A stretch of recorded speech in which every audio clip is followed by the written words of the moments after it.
Luke records for us the very last words of Jesus on the cross when he writes, "Then Jesus, calling out with a loud voice, said, 'Father, into your hands I commit my spirit.' And having said this, he breathed his last." The last words of Christ on the cross serve to underscore another profound element of the gospel. Jesus died. He was dead.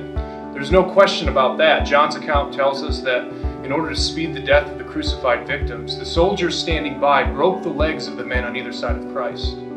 When they came to Jesus and saw that he was already dead, they pierced his side with a spear instead, and immediately blood and water flowed. Jesus' lifeless body was then carried from the cross and anointed to treat decay before being sealed in a tomb. These last words from the cross remind us that Jesus not only had to suffer, he had to die. In Genesis chapter 3, we discover that one of the punishments for the sin of Adam and Eve is physical death.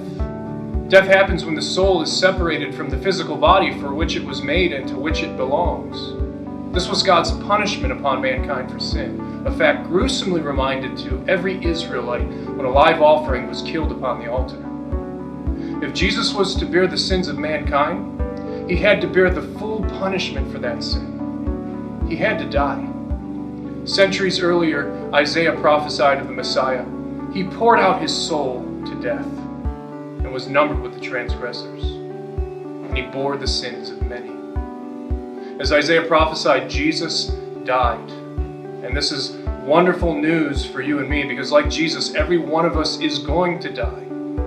We're all terminal. But because Jesus died, we can face our own death with hope and take comfort in the words of the apostle. For the death he died to sin, once for all. But the life he lives to God. So you also must consider yourselves dead to sin and alive to God in Christ Jesus.